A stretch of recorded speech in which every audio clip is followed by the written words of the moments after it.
দেখছেন খবর 24। নেশা জাতীয় সামগ্রীগুলো আটক হচ্ছে, তা থেকে প্রমাণিত আগরতলা শহরকে নেশা সাম্রাজ্যের অবাধ বিচরণ ক্ষেত্র হিসেবে পরিগণিত করে চলছে একাংশ নেশা কারবারিরা। আজ আগরতলা কুমারীটিলা এলাকা থেকে তিনজন নেশা কারবারি সহ প্রায় 4 লক্ষাধিক টাকার ব্রাউন সুগার সহ বেশ কিছু নগদ টাকা এবং একটি স্কুটি বাজেয়াপ্ত করতে সক্ষম হয়েছে পুলিশ। সাম্প্রতিক সময়ে রাজধানী আগরতলার বিভিন্ন জায়গায় যেভাবে নেশা জাতীয় সামগ্রীগুলো আটক হচ্ছে তা থেকে প্রমাণিত হচ্ছে আগরতলা শহরকে নেশা সাম্রাজ্যের অবাধ বিচরণ ক্ষেত্র হিসেবে পরিগণিত করে চলেছে একাংশ। আজ রাজধানী আগরতলার কুমারীটিলা এলাকা থেকে তিনজন নেশা কারবারি সহ প্রায় 4 লক্ষাধিক টাকার ব্রাউন সুগার সহ বেশ কিছু নগদ টাকা এবং স্কুটি বাজেয়াপ্ত করতে সক্ষম হয়েছে পুলিশ। তাৎপর্যপূর্ণ বিষয় হচ্ছে আটককৃতদের মধ্যে একজন মহিলাও রয়েছেন, যার বাড়ি রাজধানীর ধলেশ্বর এলাকাতে। গোটা বিষয় সম্পর্কে পুলিশের বক্তব্য হচ্ছে, সুনির্দিষ্ট তথ্যের ভিত্তিতে কুমারীটিলা এলাকায় যখন উৎপেতে বসেছিল পুলিশ, তখন সংশ্লিষ্ট ড্রাগস কারবারিরা ঘটনাস্থলে এসে নেশা সামগ্রীর আদান প্রদান করতে থাকলে তাদেরকে হাতে নাতে আটক করা হয়।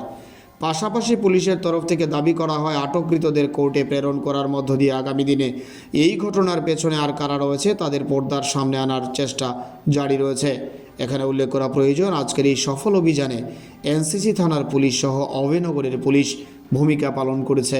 খবর আসে যে শ্যামলীবাজার রেঙ্কুয়া কুমারটিলা এলাকাতে ওই অবৈধ সমাজদ্রোহীরা মতলব ড্রাগস ডিলাররা নাকি একটা হিউজ অ্যামাউন্ট কোয়ান্টিটি অফ ড্রাগসের একটা ড্রাগস ডিলিং করবে। তো সেই অনুযায়ী আমরা আমাদের অভয়নগর সহ আমাদের থানার অন্যান্য অফিসার সবাই মিলে আমরা এখানে উৎপেতে বসে থাকি। আমাদের উৎপেতে বসে থাকার পরে যখন আমরা কিছুক্ষণ পরে লক্ষ্য করি যে একটা স্কুটি সহ আরও 2জন লোক ওরা একটা ড্রাগস নিয়ে ডিলিং করছে, তো লেনদেন করছে। ওই সময় আমরা ওদেরকে হাতে নাতে ধরে ফেলি।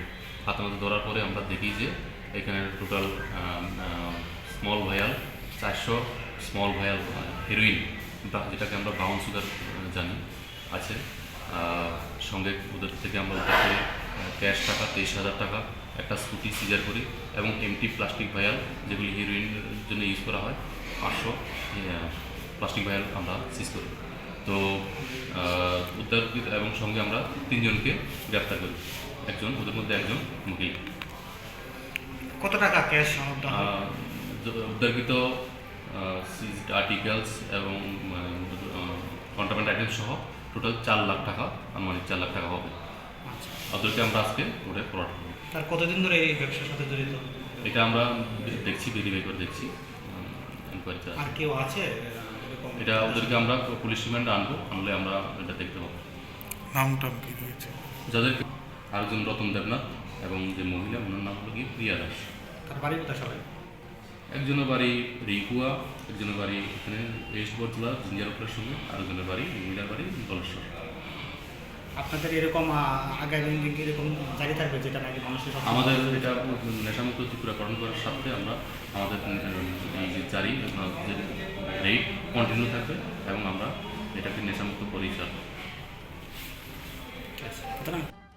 ব্যুরো রিপোর্ট, খবর 24।